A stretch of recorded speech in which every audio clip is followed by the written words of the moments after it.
Imagine standing at the doors of a place meant to honor your life's greatest sacrifice, only to be turned away like you don't belong. On a cold November evening at the Veterans Memorial Hall in Richmond, Virginia, an elderly Navy veteran stood trembling, his faded invitation slipping through weathered fingers as the elite inside sipped wine under glittering chandeliers, oblivious to the hero they'd cast aside. This is Daily Narrated Stories, where we uncover the raw, untold tales of courage and compassion that change lives forever. Picture yourself as Thomas Harper, a 78-year-old Navy veteran who survived the brutal Battle of Inchon. You've arrived early, your old service jacket frayed but proud, clutching a letter from the curator inviting you to this gala. The young coordinator, Nathan Reed, blocks your path, his words cutting deep. Your name's not on the list, and that jacket isn't formal enough. The sting of rejection burns, but you stand your ground, gazing through the glass at the exhibit you helped create. What would you do next? Would you quietly wait by the entrance, hoping someone recognizes your worth, or walk away, deciding this event isn't worth your dignity? Share your choice in the comments below. We'd love to hear your thoughts. At Daily Narrated Stories, we're on a mission to reach 1,000 subscribers, bringing these powerful stories to light. Subscribe now and join us in honoring heroes like Thomas. The November air bit at Thomas Harper's weathered cheeks as he stood on the slick pavement outside the Veterans Memorial Hall in Richmond, Virginia. A ghostly fog clung to the ground, softening the edges of the parking lot like a half-remembered dream struggling to surface. Thomas's boots, scuffed and worn from decades of use, left faint, muddy imprints on the dew-soaked stone, the leather creaking softly with each step, a sound that echoed the creak of ship decks he'd once walked. He moved with a slight limp, his right leg stiff from an old shrapnel wound that throbbed in the cold, each step a deliberate effort, heavy with the weight of years he rarely spoke of. His jacket, a faded navy pea coat from the 1950s, bore the scars of its history. A patched sleeve where a bullet had grazed him, a missing button replaced with a knotted thread, the fabric carrying the faint scent of salt and oil, a lingering echo of the sea he'd once sailed. In his trembling hand was an envelope, its edges frayed, the ink smudged but still legible. Mr. Thomas Harper. The paper felt fragile, as if it might crumble under the weight of the memories it carried, memories of a war he'd survived but never truly left behind. Thomas had arrived early, as was his habit, not because he feared being late, but because that's who he was: methodical, disciplined, a man forged in the crucible of war who found comfort in structure amid chaos. At 78, he was a retired Navy chief petty officer, one of the last living survivors of the 1950 Inchon landing, a pivotal operation in the Korean War that turned the tide against impossible odds. He rarely spoke of those days, the memories too raw, too heavy. The screams of the wounded echoed in his nightmares, the faces of the men he couldn't save haunting his quiet moments. Each night, he'd wake with the taste of salt on his lips, the phantom spray of the sea mixed with the metallic tang of blood, a reminder of the cost of survival. But a letter from Dr. Eleanor Hayes, the hall's curator, had brought him here. She'd written to him personally, her words warm and sincere, inviting him to the opening of a new Korean War exhibit, an exhibit shaped by his donated logbooks, sketches, and a few memories he'd shared over cups of cold coffee in her office months ago. He could still recall the warmth of that coffee, the way it had burned his throat, a stark contrast to the icy dread he'd felt revisiting those memories for her. Her letter had promised he wouldn't need to speak, just be present, a silent witness to the history he'd helped shape. Thomas hadn't replied. He distrusted formalities, the pomp and circumstance that felt so foreign to the man he'd become. But he came anyway, driven by a quiet sense of duty, a need to honor the men who hadn't made it back. As he approached the entrance, a red carpet glowed under the soft, golden lights of the hall, a stark contrast to his worn attire. Guests in tuxedos and shimmering gowns swept past, their laughter a distant hum that grated against the silence he carried. A young couple brushed by him, the woman's perfume sharp and floral, her heels clicking like gunfire on the polished stone, each sound a jolt to Thomas's nerves, pulling him back to the chaos of battle. The crack of rifles, the shouts of his men, the relentless pounding of his own heart. Thomas adjusted his collar, the rough fabric scratching against his neck, and took a steadying breath, his chest tightening as he felt out of place, a relic in a world that had moved on, a world that seemed to have forgotten the cost of its freedom. At the check-in table stood Nathan Reed, a young coordinator with slick-back hair and a polished smile that didn't reach his eyes. A tablet glowed in his hands, casting a faint blue light on his sharp features as he greeted guests with rehearsed charm. His voice smooth but hollow, a stark contrast to the gravelly tones Thomas remembered from the battlefield.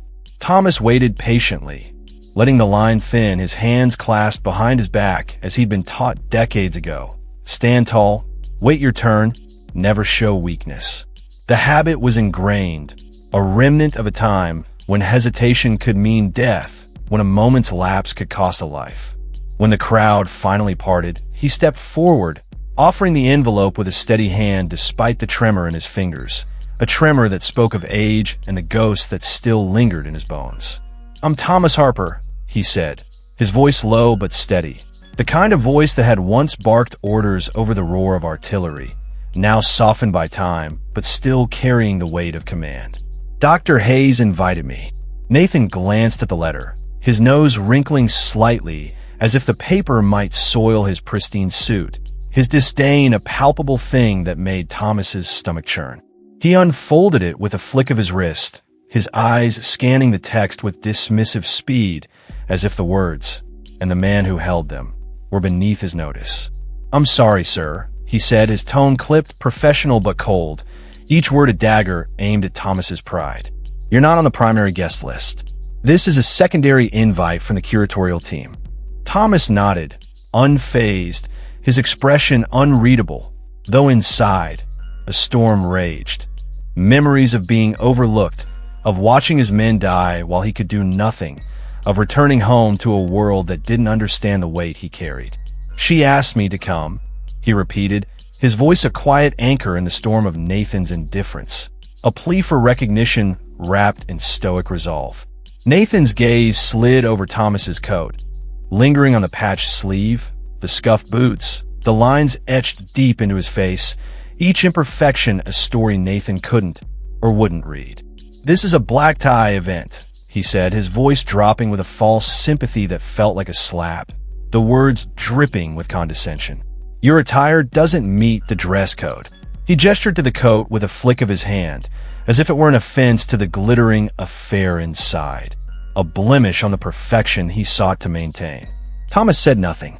The words cut deep, sharper than he'd expected, but he'd faced worse. Enemy fire, frostbite, the gut-wrenching loss of his best friend, Daniel, in a frozen trench outside Incheon. His hands trembled, not from the cold, but from a memory of Daniel's last breath, the promise he'd made to bring him home, a promise he couldn't keep, the weight of that failure a constant ache in his chest. "I can't let you in," Nathan added, his eyes darting to a nearby security guard as if Thomas might cause a scene, his tone final, a door slamming shut on Thomas's hopes. A few guests glanced over, their whispers sharp as knives. A woman in a silver gown murmured to her companion, her words too soft to catch but her tone dripping with judgment. A man in a tuxedo stared for a beat too long before turning away, his face a mask of disinterest, his dismissal a mirror of the indifference Thomas had faced for decades. Thomas folded the envelope with deliberate care, slipping it into his coat pocket, the rustle of paper loud in the sudden quiet, a sound that seemed to echo the rustle of leaves in the Korean wind, a memory of nights spent hiding from the enemy, waiting for dawn. He stepped aside to the velvet rope near the exhibit entrance, his boots scuffing softly against the stone, each step a reminder of the marches he'd endured, the miles he'd walked with the wounded on his back. He didn't argue. He didn't leave. He just stood there, his gaze fixed through the glass at the display. Maps he'd drawn under flickering lantern light in a muddy tent, the paper damp with rain and blood. Photos of men who never came home, their faces frozen in grainy black and white, their eyes hauntingly familiar. John with his crooked smile, Peter with his quiet faith, Daniel with his unwavering courage. The air smelled of polished wood and expensive perfume, a far cry from the stench of gunpowder and blood he'd once known, the sterile cleanliness of the hall clashing with the visceral memories of war that flooded his mind. The metallic tang of blood, the bite of frost on his skin, the weight of his men as he dragged them to safety, their breath shallow, their hands cold. Inside, the gala buzzed with shallow chatter, a symphony of clinking glasses and polite laughter that fell hollow to Thomas's ears, a mockery of the silence that had followed the battles, the silence of death, of loss, of survival. Waiters glided through the crowd with trays of sparkling drinks, their white-gloved hands catching the light of the chandeliers above, the gleam a stark contrast to the dull sheen of mud-caked rifles Thomas remembered. Camera flashes lit up the room like distant explosions, each burst pulling Thomas back to the chaos of Incheon. The flare of artillery, the shouts of his men, the way the sky had burned red against the Black Sea, a hellish glow that had seared itself into his memory. His mind reeled as he fought to stay present. The gala's opulence, a cruel mockery of the sacrifices he'd lived with, the lives he'd lost, the nights he'd spent wondering if he'd done enough, if he could have saved just one more. No one noticed the man by the rope, the man who'd once dragged a wounded sailor through a hail of bullets, his own blood freezing in the snow as he whispered, "Hold on, I've got you," his voice a lifeline in the darkness. A photo on display showed 5 sailors, their faces young and hopeful, 4 of whom Thomas had buried in the frozen earth of Korea. He'd carried the 5th to safety, his own shoulder torn open by shrapnel, the pain a distant memory compared to the weight of their loss. He didn't speak of it. He didn't need to. But someone saw him. Clara Bennett, a young intern with a soft smile and nervous hands, paused while handing out programs near the West Wing, her breath catching as she noticed Thomas's stillness, the way he stood like a statue, his eyes locked on the exhibit as if it were a portal to another time. Her heart clenched at the sight of him. Alone, overlooked, his coat a stark contrast to the polished crowd, a symbol of a sacrifice they couldn't begin to understand. She felt a pang of guilt, wondering if she'd have the courage to stand up for him, her hands tightening around the stack of programs she held, the glossy paper crinkling under her grip. "Sir," she said softly, her voice trembling with kindness as she approached, her sneakers squeaking faintly on the marble floor, a sound that seemed to pierce the hum of the gala. "Are you okay? Are you waiting for someone?"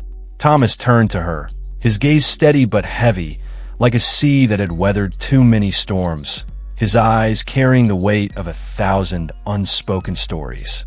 "Just waiting," he replied, his voice a quiet rumble, the words carrying the weight of a lifetime of waiting, for rescue, for peace, for recognition that never came. Clara hesitated, her fingers tightening further, then asked, her voice barely above a whisper, "Are you Mr. Harper?" Dr. Hayes mentioned a contributor.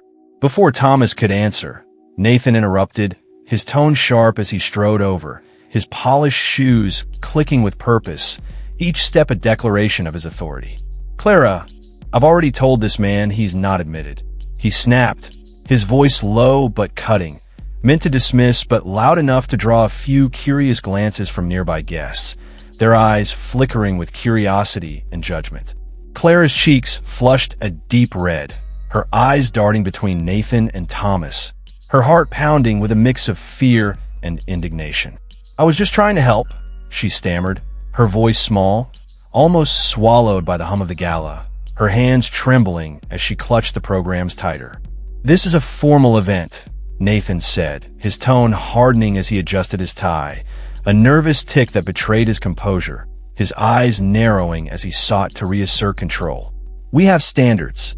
He turned to Thomas, his expression a mix of irritation and impatience, his smirk a cruel twist that made Clara flinch. "Sir, if you don't leave, I'll call security." The threat hung in the air like a storm cloud, heavy and ominous. The word security a looming specter that promised further humiliation. Thomas met his gaze, unflinching, his blue eyes sharp despite the years, a quiet defiance in his stance that spoke of battles fought and won. "I'm not causing trouble," he said quietly, his voice steady, a calm in the storm of Nathan's hostility. "I'm waiting for Dr. Hayes." Nathan's smirk widened, a cruel edge to it that made Clara's stomach twist. "She's with VIPs," he said, his tone dripping with condescension, each word a reminder of Thomas's perceived insignificance. "I'm sure you understand." Thomas didn't reply, turning back to the glass, his reflection a ghostly overlay on the exhibit.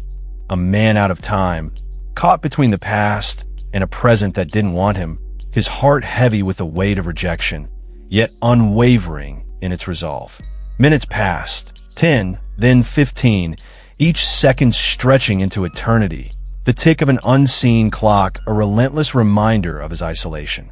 More guests arrived, their eyes skimming over Thomas with indifference, some with faint confusion, most with nothing at all, their indifference a silent rejection that cut deeper than Nathan's words.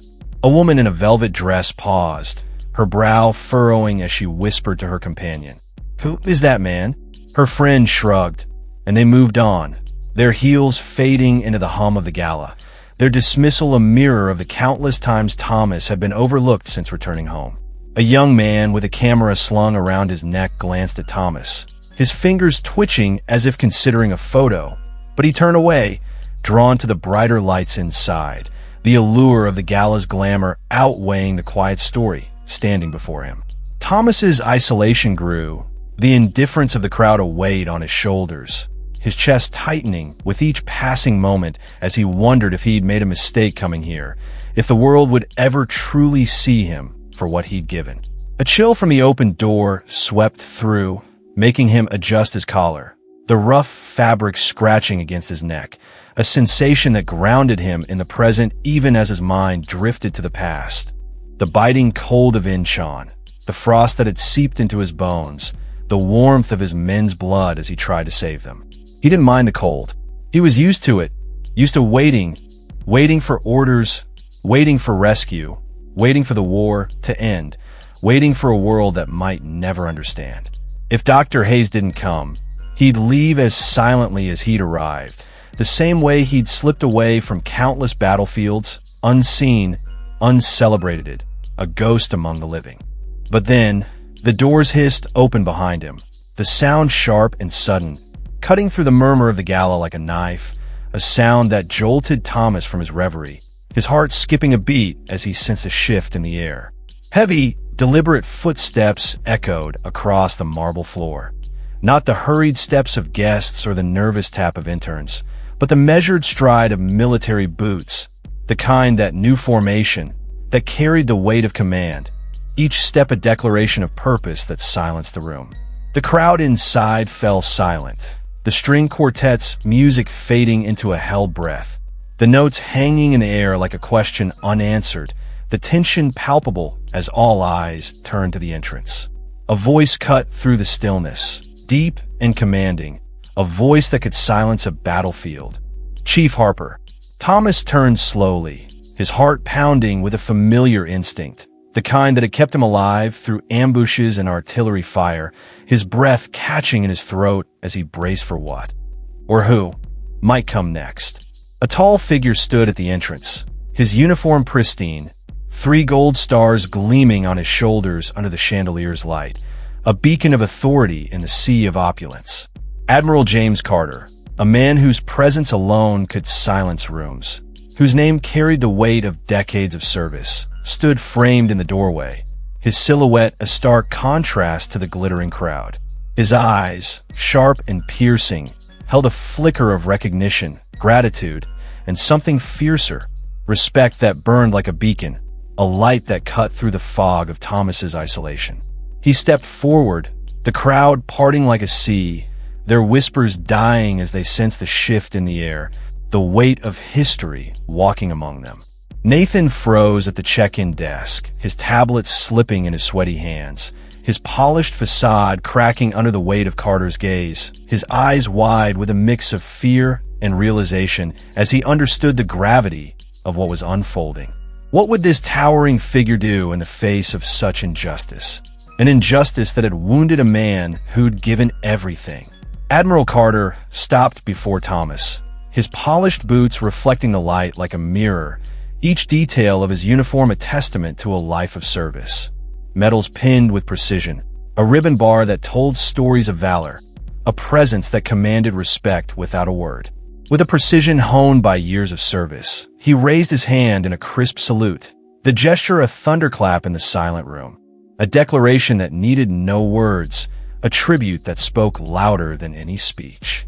Thomas stiffened, caught off guard, then returned the salute, his movements slower but steady, the motion a reflex from a lifetime ago, his hand trembling not from weakness but from the weight of the moment, the recognition he'd never sought but now received. Carter smiled faintly, a rare warmth in his stern features, a glimmer of the young ensign Thomas had once saved. "You came," he said softly, his voice a low rumble that carried the weight of their shared past, a past forged in blood and ice. Thomas nodded, his throat tight with emotion, the words catching like a knot in his chest. "Didn't expect to see you here, sir," he managed, his voice rough, the words heavy with unspoken memories, the years between them melting away in the warmth of Carter's gaze. Carter's eyes softened, a flicker of vulnerability breaking through his commanding exterior. "I wasn't sure you'd show," he admitted, his voice tinged with a gratitude that spoke of decades of reflection, of a debt he'd carried in silence. They stood in silence for a moment, two men bound by a history that needed no explanation, the weight of their shared survival a bridge across the decades, a bridge built on the frozen ground of Incheon, on the blood they'd shed and the lives they'd saved. Then Carter turned to the crowd, his voice carrying without a microphone, each word a hammer striking stone, a call to reckoning that silenced the room. "This man is why I'm alive today." Confusion rippled through the guests, their murmurs a soft undercurrent as Carter continued, his voice steady, unyielding. "Most of you don't know what Incheon was like. The smoke so thick you couldn't see your hand, the ice that burned your skin, the blood that froze before it hit the ground. I was 22, a naive ensign, shot through the leg, bleeding out in the mud. This man carried me half a mile under fire, took a bullet in his arm, and didn't stop until I was safe." He faced Thomas, his voice dropping to a reverent whisper, his eyes glistening with unshed tears. "You saved me, Chief Harper, and never asked for a thing." Thomas looked down, his jaw tight, the weight of memory pressing hard, a flood of images. Carter's pale face, the snow-stained red, the screams of the dying, the weight of his own failure to save more. He felt a flicker of pride, but it was overshadowed by the faces of those he couldn't save, his hands clenching at his sides, the scars on his knuckles a map of battles fought and lost. Carter turned to Nathan, his tone icy, a storm brewing in his eyes, a storm that promised justice for the injustice done. "Is it true you denied this man entry?" Nathan stammered, his voice trembling, his face pale as the reality of his mistake crashed over him. "Admiral, sir, there was a dress code, and he wasn't on the list." Carter raised a hand, silencing him with a gesture as sharp as a blade, his authority absolute, his patience gone. "Enough," he addressed the room, his voice a quiet thunder that reverberated through the hall, a call to accountability that left no room for excuses. "We're here to honor history, yet we turned away the very history we claim to celebrate." The silence was suffocating, the air thick with shame, the weight of Carter's words a mirror held up to the crowd's indifference.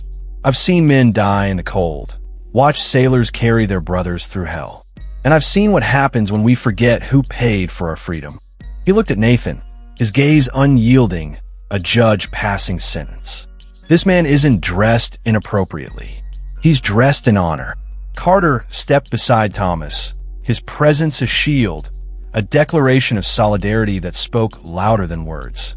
"If he's not welcome, neither am I." He turned to the hall's director, a man who had just arrived, his face pale with panic, his eyes wide with the realization of the scandal unfolding before him. "This gala is over," Carter declared, his voice a final decree, a gavel striking down on the evening's pretense. Gasps echoed through the room, Then a stillness, so profound it felt like the world had stopped, the air charged with the weight of what had just happened. The military delegation followed Carter's lead, exiting in unison, their boots a steady drumbeat on the marble, a march of honor that left the gala in ruins, trays of champagne abandoned, conversations unfinished, the glittering facade shattered by the truth Carter had spoken. What would the museum do now, faced with such a public rebuke, a rebuke that echoed the cries of the forgotten, the unsung, the heroes like Thomas who had given everything? Carter gestured to Thomas, his voice softer now, a quiet invitation that carried the warmth of a brother in arms. "Let's see the exhibit you helped build." Thomas hesitated, then nodded, the weight of the moment settling on his shoulders as they walked into the hall, the crowd parting in quiet reverence, their heads bowed not out of formality, but out of something deeper, respect earned through blood and silence, a respect Thomas had never sought but now received, a balm to wounds he'd carried for decades. Inside the exhibit, the air was cooler, the lights dimmer, casting long shadows across the displays, the atmosphere a stark contrast to the opulence of the gala, a sanctuary of memory amid the chaos of the present. Thomas stood before a glass case, his old logbook open to a page he'd written in the dead of night, his hands shaking from cold and exhaustion, the ink smudged with the sweat of survival, each word a testament to the lives he'd tried to save. The room was quiet now, the guests gone, their voices a distant memory, replaced by the hum of history, the whisper of the past. Carter stayed by his side, his uniform a stark contrast to Thomas's worn coat, but his posture one of deference, a silent acknowledgement of the debt he owed. Thomas pointed to a map on the wall, its lines laser-printed but still bearing the faint smudges of his pencil marks for 1950, marks made under the flicker of a lantern, the roar of the sea in the distance, the fear of death a constant companion. "We landed here," he said, his voice gravelly, each word a bridge to the past, a past he'd buried deep but now rose to the surface, unbidden. "Thought we'd never make it out. The tide was against us, the enemy closing in, their gunfire a relentless storm." Carter nodded, his eyes tracing the map with a reverence that spoke of shared memory, his own memories of that day, of the pain in his leg, the cold that numbed his senses, the sound of Thomas's voice urging him to hold on. "Your logs saved lives," he said quietly, his voice thick with emotion. "They guided us when the radios failed." Thomas's voice cracked, a rare break in his stoic facade, the weight of the past too heavy to bear in silence. "I lost 9 men that day." The silence spoke their names. Daniel, who'd died in his arms, his last words a plea for his mother. Michael, who'd laughed through the pain until he couldn't anymore, his laughter a light in the darkness. Peter, who'd begged Thomas to tell his mother he loved her, a promise Thomas had kept, delivering the message to a grieving woman who'd clutched his hand and wept. Thomas remembered the metallic tang of blood, the bite of frost on his skin, the weight of their bodies as he dragged them to safety, their breath shallow, their hands cold, their lives slipping through his fingers despite his desperate efforts. Dr. Eleanor Hayes arrived, her face pale as she learned what had happened, her heels echoing sharply as she rushed into the exhibit hall, her breath coming in short, panicked gasps. "Mr. Harper," she said, her voice breaking as she approached, her hands clasped tightly in front of her, her eyes glistening with unshed tears. "I'm so sorry. I should have been there to welcome you. I never imagined." Her voice trailed off, the weight of her failure a heavy burden, her guilt a mirror to Thomas's own. Thomas shrugged, his expression softening slightly, though the pain lingered in his eyes, a pain that spoke of years of being overlooked, of carrying burdens no one else could see. "Didn't come for fanfare," he said, his voice a quiet rumble, a dismissal of her apology that carried a forgiveness he didn't fully feel, his heart still raw from the rejection he'd faced. Carter's gaze hardened, his jaw tight as he turned to Eleanor, his voice a low growl that carried the weight of his anger. He was told to leave, outside the exhibit he built, while people toasted beside his memories, as if his sacrifice meant nothing. Eleanor nodded, tears spilling over as she met Thomas's gaze, her voice trembling with emotion. "I wanted people to see the cost of war through you, not just numbers," she said, her words a plea for understanding, a desperate attempt to right the wrong that had been done. Thomas looked at the map, his fingers brushing the glass as if he could touch the past, his touch a silent prayer for the men he'd lost. "Some costs don't fit in frames," he said softly, his words a quiet snowfall, heavy with truth, a truth that spoke of loss, of sacrifice, of a life lived in the shadow of war. Eleanor pulled a letter from her pocket, her hands trembling as she unfolded it, the paper crinkling softly in the quiet room. "This came today," she said, her voice thick with emotion, her eyes scanning the words as if they could erase the pain of the evening. From a veteran in Ohio. He wrote, "I saw Mr. Harper's story online. I haven't spoken to my son in years, but his quiet courage gave me the strength to call him. We're meeting next week. Thank you for reminding me what matters." Her voice broke on the last word, a sob escaping her lips as she looked at Thomas, her eyes pleading for forgiveness, for understanding. Thomas's eyes softened, a flicker of warmth breaking through his stoic exterior. Though he said nothing, the letter's words a quiet balm to his wounded soul, a reminder that his story, his pain, his sacrifice, had touched a life, had made a difference in a way he'd never expected. Outside, the story spread like wildfire, a spark igniting a blaze of outrage and awe, a fire that burned through the veneer of the gala and exposed the truth beneath. Headlines blared across local and national news. Admiral shuts down gala after veterans disrespect. Each word a testament to the power of Carter's stand, to the weight of Thomas's silent courage. Social media buzzed with clips of Carter's speech, Thomas's quiet dignity as he stood unmoving, and the room's stunned silence as the military delegation walked out, their march a declaration of honor that echoed across the digital landscape.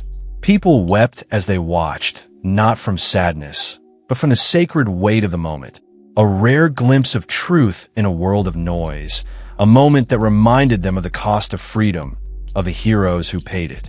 The hall issued a formal apology by noon the next day, Nathan's nameplate removed, his access card revoked, his career a casualty of his own short-sightedness, a lesson in the consequences of forgetting history. Dr. Hayes, who had stayed by Thomas's side through the morning, proposed renaming the exhibit the Thomas Harper Wing. The board, facing public pressure and a growing wave of veterans demanding change, voted unanimously in favor, their decision a small step toward justice, a recognition of the man who'd given everything and asked for nothing in return. Thomas didn't chase the spotlight that followed, his heart too heavy for fame, his soul too weary for applause. He spent the next day at a local VA hospital, his hand steady as he fixed a broken walker for a fellow vet, a Marine who'd lost a leg in Vietnam. The man's gratitude a quiet nod, a shared understanding that needed no words. The Marine's eyes, clouded with age but sharp with memory, met Thomas's, and in that moment, they were brothers, bound by the unspoken language of survival, of sacrifice. That night, in his small apartment above a corner store, Thomas sat by the window, the street lamp outside flickering like a heartbeat, its light casting shadows on the walls, shadows that danced like the ghosts of his past. In his lap was a letter from Carter, the handwriting strong and precise, each word a testament to a bond forged in the fires of war. "You didn't just save me in 1950. You reminded us what honor means. Your silence speaks louder than any medal." Thomas set it aside, a faint smile tugging at his lips, the first in years, a smile that spoke of a peace he hadn't felt in decades, a peace born of recognition, of being seen, of knowing that his silence had finally been heard. Thomas Harper's story isn't just about a gala gone wrong. It's a testament to the courage of those who serve and the resilience of those who refuse to be forgotten. His quiet dignity in the face of rejection, his unwavering commitment to others, even after being cast aside, reminds us of the universal power of honor and compassion. In a world quick to judge, Thomas's life whispers a truth. True heroes don't need applause. They need to be seen. Take a moment to reflect. Have you ever overlooked someone whose story deserved to be heard?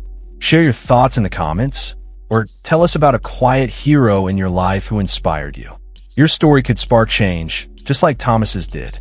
Thomas passed away a year later, quietly in his sleep, leaving behind a legacy that reshaped a community. The Veterans Memorial Hall added his Navy coat to the exhibit, a symbol of sacrifice that spoke louder than words. A plaque read, "Chief Thomas Harper, Korea, 1950. His silence demanded honor." On a quiet evening, Admiral Carter returned, placing a letter beneath the plaque, a final tribute to a man who changed him forever. As he walked away, Carter's thoughts turned to his own guilt. He wished he'd found Thomas sooner, a silent apology woven into the forgiveness he felt Thomas would have offered. At Daily Narrated Stories, we believe every untold story holds the power to inspire, heal, and uplift. Thomas's journey shows us that even in our darkest moments, kindness and courage can light the way. Let's keep these stories alive together. Don't let heroes like Thomas fade into silence. Subscribe to Daily Narrated Stories right now and join our mission to reach 1,000 subscribers this month. Time is running out to be part of this movement. Comment, share, and help us honor the unsung. Your action matters, and it starts today.